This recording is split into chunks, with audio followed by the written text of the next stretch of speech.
Olá, seja bem-vinda, seja bem-vindo ao plenário da cidade. No programa de hoje, o assunto é processo legislativo constitucional, que foi tema de palestra apresentada aqui na Câmara de Fortaleza pelo Dr. João Trindade, consultor legislativo do Senado Federal, e que temos a honra de recebê-lo nesta edição. Dr. João, muito bem-vindo à Câmara de Fortaleza e obrigado por atender ao nosso convite.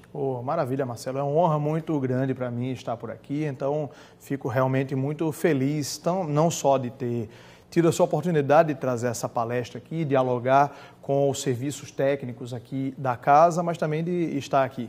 É um assunto que pode parecer, no primeiro momento, muito restrito a quem trabalha nos legislativos, nas casas legislativas, mas é importante que a sociedade tenha ciência de que impacta a vida dessas pessoas tais trâmites, tais processos, não é isso, doutor João? Sim, sem dúvida. Isso apesar de ser realmente um tema muito técnico, mas ele tem um impacto gigantesco na vida da população.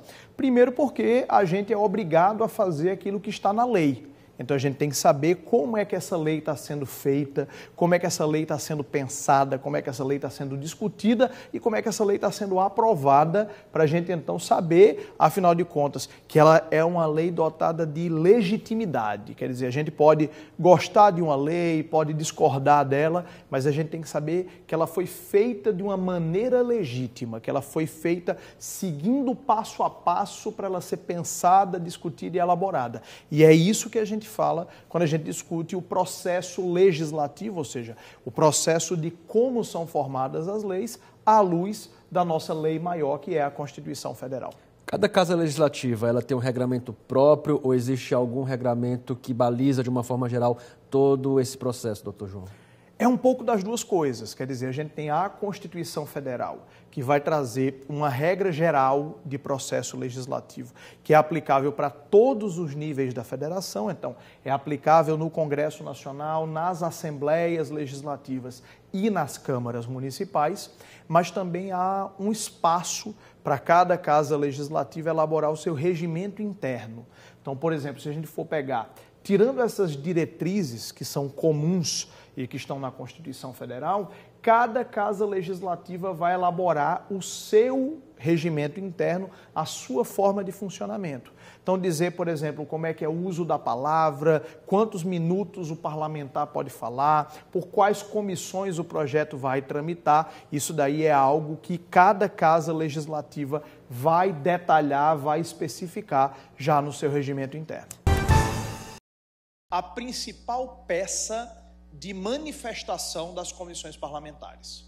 Então, as comissões parlamentares têm outras atribuições, por exemplo, das mais relevantes, realizar audiências públicas. A gente verifica, inclusive, agora a própria Câmara Municipal realizando simultaneamente com este nosso encontro aqui, a audiência pública.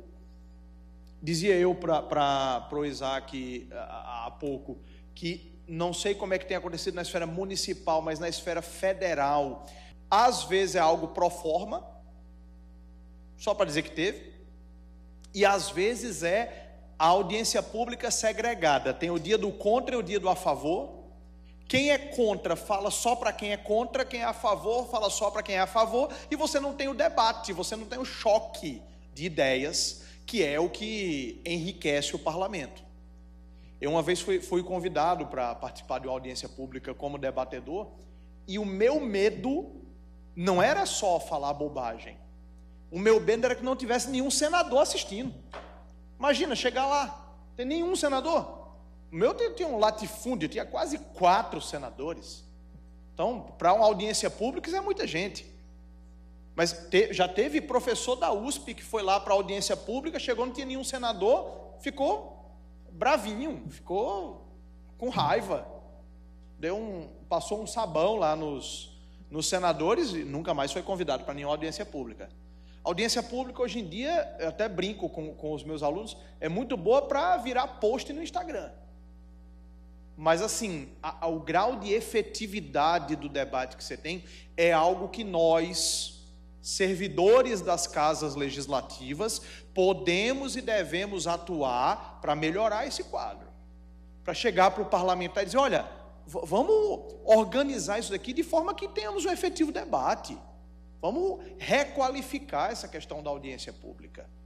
Mas, além de audiências públicas e subcomissões, etc., a gente tem a principal manifestação das comissões, que é a emissão de pareceres. Esses pareceres, na maioria das vezes, esses pareceres não têm caráter vinculante, né? Não têm caráter vinculativo. Esses pareceres, na maioria das vezes, são de caráter meramente opinativo. Eu consultei o regimento interno daqui da casa, Isaac, eu não verifiquei se um parecer contrário da CCJ, por exemplo, gera o arquivamento do projeto. Isso tem sido uma constante nas casas legislativas que eu acompanho, esse parecer, haver essa divisão de efeitos do parecer de admissibilidade para o parecer de mérito. Então vamos explorar um pouco aqui. A minha ideia aqui hoje é a gente passear por como outras casas legislativas têm se comportado, para a gente ter esse diálogo com como a Câmara Municipal vai receber vocês. Então, em primeiro lugar, a gente tem uma divisão dos pareceres das comissões. Não é das comissões, é dos pareceres das comissões. Vou explicar essa diferença. Mas a gente tem uma divisão entre comissões que emitem parecer de admissibilidade e parecer de mérito. O parecer de mérito é o parecer que vai dizer se o projeto é bom ou é ruim, deve ser aprovado ou rejeitado, deve ter emendas de mérito ou não deve ter emendas de mérito, pode ser aperfeiçoado, vai gerar emprego ou desemprego, vai ser melhor ou pior para o interesse público. O parecer de admissibilidade, a função dele é outra. O parecer de admissibilidade, a função dele é admitir ou não admitir o projeto. Ou seja, dizer se o projeto tem condições de ser deliberado. Se a gente fosse fazer uma analogia com o processo judicial, seria a diferença entre conhecer do recurso e dar provimento ao recurso. Então você admite ou não o recurso para julgar, e o julgamento pode ser favorável ou desfavorável. Então quer dizer, a admissibilidade do projeto é analisada num tipo de parecer, o mérito do projeto, se ele é bom, se ele é ruim, vai ser analisado em outro tipo de parecer. É muito importante que a gente tenha em mente, que a gente construa o raciocínio analítico com essa distinção, porque frequentemente isso não é compreendido pelo parlamentar. Frequentemente, na cabeça do parlamentar não tem essa divisão. Na cabeça do parlamentar tem o parecer que é bom para o projeto e o parecer que é contra o projeto. Então, muito frequentemente a gente tem que ter um esforço didático, inclusive, para explicar. Diz, não, veja só, deputado, senador, vereador, aqui nesta etapa, a gente vai analisar a admissibilidade, o mérito, quem vai decidir é a comissão tal. Então é importante que, quando há essa divisão, a gente tenha, e lembrem-se, falo nós porque eu sou servidor público também, então nós, servidores do Poder Legislativo, nós temos o papel de assessoramento técnico para a formação da vontade política. Um ponto importante que eu observei, inclusive, durante a sua palestra, com relação às comissões, né? O espaço onde se debate, se aprofunda nas matérias que são apresentadas pelos parlamentares, é um instrumento importante também para a consolidação do papel democrático, ou seja, de ouvir as diferentes vozes correntes para a formulação de um projeto de lei, por exemplo? Exatamente, veja só. O plenário, que é o órgão que reúne todos os membros daquela casa, por exemplo, no caso da Câmara Municipal, reúne todos os vereadores, ele é o ponto final da tramitação dentro da Casa Legislativa. Então, geralmente, quando as matérias chegam lá no plenário, elas já estão encaminhadas. Onde o debate efetivamente é feito, o coração do processo legislativo, são as comissões. Porque as comissões são grupos menores, formados por alguns parlamentares, de acordo com o interesse deles em cada tema, e que vão esquadrinhar, analisar o projeto no detalhe. Então, por exemplo, se a gente pensar, um parlamentar que é médico vai querer fazer parte da Comissão de Saúde. Uma parlamentar que é professora vai querer integrar a Comissão de Educação. E aí você vai, um parlamentar que é um microempreendedor vai querer estar lá na comissão que cuida de empreendedorismo. E o projeto tem que passar nessas várias etapas, passar pelas várias comissões, não obrigatoriamente todas, mas vai ter que passar nas comissões que tenham a ver com aquele tema, e cada uma dessas comissões vai analisar o projeto sob o seu ponto de vista. Então, se o legislativo é o poder mais plural que a gente tem, que tem representação de todos os estratos da sociedade, todas as camadas sociais, todas as formações, é nas comissões que isso vai se organizar, entendeu? Então, o coração pulsante do processo legislativo são as comissões. E como o senhor analisa a participação ou o papel do Brasil nesse contexto, não é, de ter comissões que avaliam essas matérias frente a outros países que também têm suas comissões, mas me parece que existe aí uma força que é alterna, não é isso, entre as nações? Sim, sem dúvida alguma, o Brasil é o país que dá mais força para as comissões. Isso é muito importante para a população que está nos assistindo saber onde é que ela tem que cobrar de forma mais efetiva, onde é que ela tem que participar de forma mais decisiva. Porque tem alguns países do mundo, Inglaterra, por exemplo, em que as comissões têm um poder pequeno. Não adianta muito você ir lá, é mais fácil ir no plenário ou ir falar já direto com o deputado.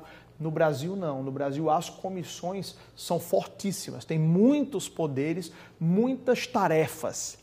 Então, realmente, para a gente ter uma atuação estratégica e cobrar do nosso parlamentar, influenciar na elaboração da lei, influenciar no processo legislativo, o melhor caminho é influir na etapa das comissões. Geralmente, o projeto sai mais ou menos alinhavado das comissões parlamentares. Doutor João, quais outros aspectos o senhor elencaria, né, além das comissões que a gente acabou de exemplificar, outros aspectos dentro dos processos legislativos, né, que são de fundamental importância para a melhoria da vida do cidadão fortalezense, cearense e brasileiro?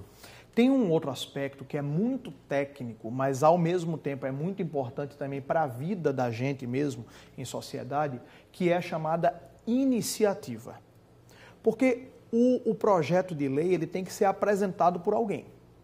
Eu costumo dizer que todo projeto de lei tem que ter um pai ou uma mãe. Alguém tem que chegar e colocar o projeto ali para ele começar a tramitar. Só que nem todo vereador ou vereadora pode propor projeto de lei sobre qualquer tema que ele quiser. Primeiro, a Câmara Municipal só pode legislar sobre temas municipais.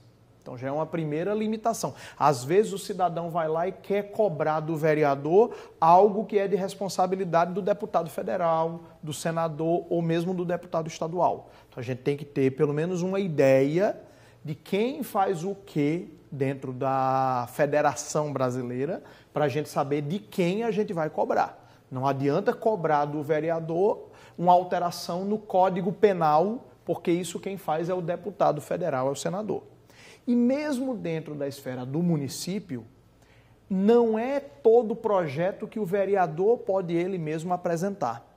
É como se fosse o seguinte, olha, o jogo para começar tem que ter o apito do árbitro. Mas não pode ser o bandeirinha que apite. Não pode ser o quarto árbitro. Tem que ser o árbitro que está escalado para ser o árbitro principal naquela partida. Do mesmo jeito, a partida do processo legislativo, do projeto de lei, não pode começar por qualquer iniciativa. Então, tem alguns temas que, por exemplo, tem que vir do prefeito. Tem algumas matérias de projeto de lei que a Câmara Municipal vai votar, mas que só com o apito inicial dado pela Prefeitura.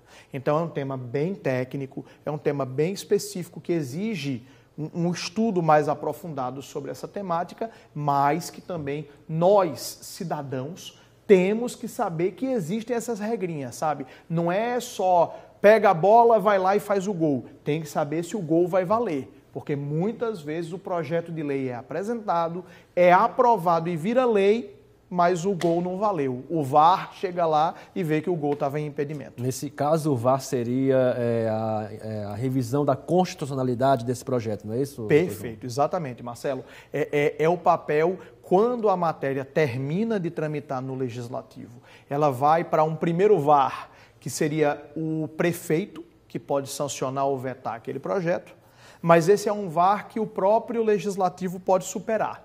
Se o prefeito veta, a Câmara Municipal pode dizer, não, mas eu discordo da sua visão, vai valer mesmo. E ainda tem o outro VAR, que é o Poder Judiciário, que fiscaliza a constitucionalidade das leis produzidas pelo Legislativo. Por isso que, assim, não vale a pena fazer a coisa de forma atropelada, fazer o gol de mão, achando que ele vai valer. Não, isso daí depois vai ser anulado judicialmente. Técnica de como a lei é redigida, a questão da legística formal, uma matéria que o Brasil ainda engatinha nessa matéria, mas que nós estamos buscando fortalecê-la, buscando reiteradamente trazê-la. Esse aqui é um panorama do que a gente tem que analisar nos pareceres de comissão. E outra coisa, parecer de mérito. Uma vez eu trouxe essa aula para uma turma de pós-graduação e um aluno perguntou, então o parecer de mérito é só blá, blá, blá. Eu disse, você não entendeu nada do que eu falei até aqui, né? Obviamente o parecer de mérito não é ligar o abobrinha generator, não é pedir chat GPT, faça um parágrafo dizendo que esse projeto é bom. Não, gente, você tem que fazer uma avaliação de impacto. Quer dizer, qual é o custo que esse projeto vai ter em face dos benefícios que ele vai trazer? Quais os benefícios esperados? Quais os riscos? Qual é a alternativa que eu teria em relação a esse projeto? E isso é uma coisa que a gente também não pode ser descrente, sabe? Eu sou sempre moderadamente otimista. O pessoal gosta muito de criticar o Brasil. O Brasil é uma bagunça. Não que não seja. Mas assim, sempre que você achar que o Brasil é uma bagunça, olha como era o Brasil pré-88. Olha como era antes da Constituição de 88. A gente evoluiu muito de lá para cá. Então assim, não é também, vamos fazer de qualquer forma, de qualquer jeito. Se você pega, por exemplo, muita gente diz, eu nem vou falar isso para o parlamentar que ele não vai aceitar. Tenta. Você traz o conhecimento técnico, o parlamentar aceita ou não se quiser. Gente, vamos falar a verdade, vamos falar olho no olho. Tem coisa que você chega para o parlamentar e você diz, parlamentar, isso daqui é inconstitucional. Ele vai dizer, eu sei, mas eu preciso dar essa resposta para a minha base. Então tudo bem, o meu papel não é proibir ele de apresentar, o meu papel é alertar. No Senado Federal, a gente tem um mecanismo maravilhoso, graças a Deus, a quem teve essa ideia de criar, a chamada nota técnica. A nota técnica é um trabalho que vai anexo ao trabalho que você fez, explicando por que aquilo não é uma boa ideia. Nesse horário aqui da manhã, eu ainda não posso dizer a gíria que a gente usa lá dentro do Senado. Mas é basicamente dizendo, olha, isso aqui vai dar zebra. Isso aqui não é uma boa ideia. Sabe por quê? Porque já aconteceu de parlamentar pedir um parecer pela aprovação do projeto. Aí você vai lá e alerta. Senador, senadora, isso aqui é inconstitucional. Não, mas tudo bem, mas faz mesmo assim. Aí depois, quando vem lá outro senador e aponta o dedo e diz, isso daqui é inconstitucional. Foi a consultoria que fez. Aí você, foi a consultoria? Nada. Olha aqui a nota técnica dizendo, eu estou alertando que isso é inconstitucional. É mais uma defesa. Tem gabinete, agora não subestime também. Tem gabinete que pega a nota técnica, olha e diz, tá bom, então não vamos apresentar. Tem gabinete que pega a nota técnica e diz, obrigado por alertar, mas eu vou apresentar mesmo assim. Tem gabinete que pega a nota técnica, nem lê, e diz: encaminhe-se ao triturador competente. Ok. O meu papel é alertar. O meu papel é dizer: olha, já teve caso, não posso contar o nome do santo, só posso contar o milagre. Já passei do estágio probatório, mas mesmo assim, tenho 2 filhas para criar, então não vou me arriscar a contar com o nome do santo. Até porque o santo ainda é senador. O santo ainda está no altar, então não se recomenda. Chegou uma vez um projeto um projeto, não era ele todo, mas o artigo 7º, eu lembro como, artigo 7º, tinha algo que era flagrantemente inconstitucional. Como diria o ministro Sepúlveda, pertence do Supremo Tribunal Federal, uma inconstitucionalidade chapada, aquela que é inquestionável. Cheguei para relatores: senador, esse artigo 7º aqui é inconstitucional de dar um pulo desse tamanho. Não é um pouquinho inconstitucional, né? É óbvio que é inconstitucional. Daí a importância desses momentos de formação, por exemplo, para que se evite perca de tempo, né? Também discussões ali muitas vezes que sejam inócuas, porque é necessária essa otimização, não é? Essa capacitação para que seja apresentado um projeto, passe pelos trâmites, vire lei, sem que haja ali um questionamento futuro, porque quem está ganhando com isso, com essa rapidez, é justamente a população.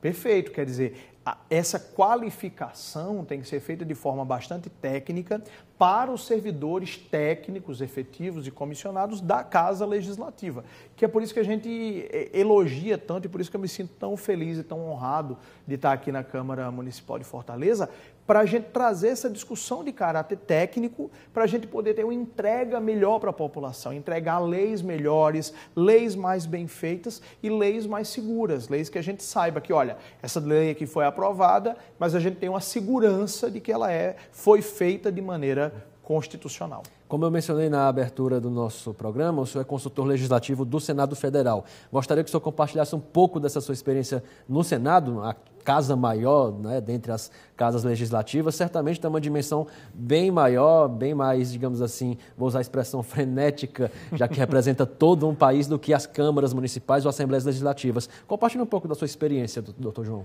Pois é, essa é uma experiência muito engrandecedora para mim, sabe? Eu sou consultor legislativo há 13 anos, sou do concurso de 2012, e a minha área lá, a consultoria, como aqui também acontece na Câmara Municipal, a consultoria é organizada em áreas. Então você se especializa em determinado tema. Por exemplo, a minha área é direito constitucional, administrativo e eleitoral.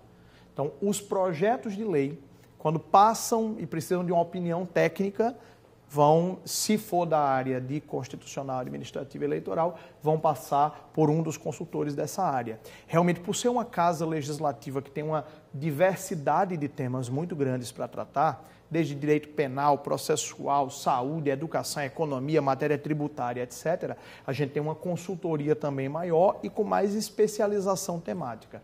Mas é muito interessante, a gente não é subordinado a nenhum senador, a gente não é lotado no gabinete de nenhum senador, a gente é lotado na consultoria legislativa e recebe as demandas dos senadores por meio de um sistema. Você vai lá, elabora o parecer, elabora o projeto, elabora a nota, explicando a proposição, do que ela trata, quais os pontos bons, os pontos ruins, os alertas que pode haver de inconstitucionalidade. Também dá assessoramento para as comissões parlamentares, tirando dúvidas lá na hora das comissões, sempre de uma forma técnica, apartidária e para qualquer senador que precise desse assessoramento. E há um intercâmbio constante entre o Senado e a Câmara dos Deputados, por exemplo? Existe. São duas casas legislativas que funcionam de forma separada, mas que também têm vários pontos de contato. Tem muita coisa que a Câmara dos Deputados aprova e vai para o Senado rever, e o contrário também. Tem vários projetos de lei que começam no Senado e vão depois para a Câmara dos Deputados atuar como casa revisora. Então, embora tenha uma estrutura de servidores separada, prédios separados, mas Câmara e Senado também atuam juntos, formando o chamado Congresso Nacional. Então tem um intercâmbio. Por exemplo, meu irmão é consultor legislativo da Câmara dos Deputados, na área de direito administrativo.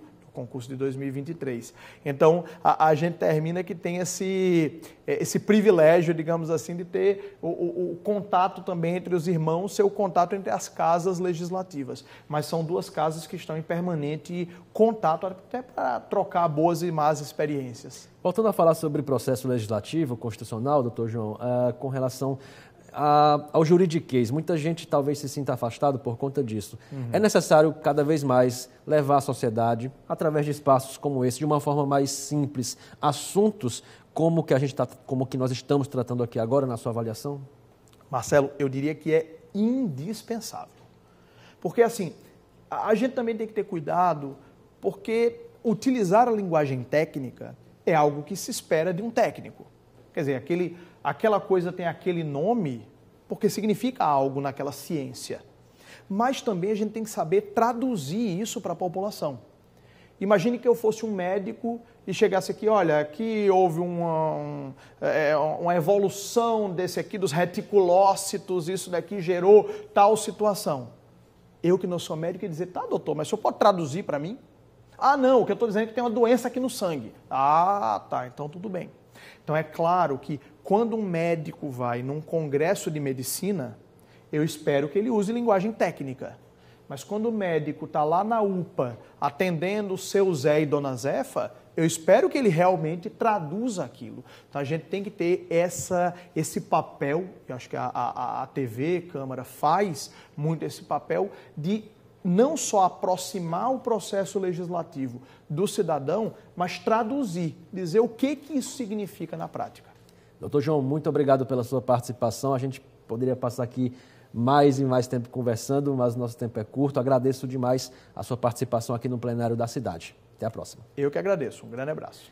Para acompanhar a palestra na íntegra do doutor João Trindade aqui na Câmara de Fortaleza sobre processo legislativo constitucional, é só sintonizar aqui no canal 7.2 no dia 15 de setembro. Muito obrigado a você que nos acompanhou nesta edição do Plenário da Cidade. Ficamos por aqui, mas voltamos na próxima semana com mais debates e assuntos relevantes para o Legislativo e também para a nossa cidade.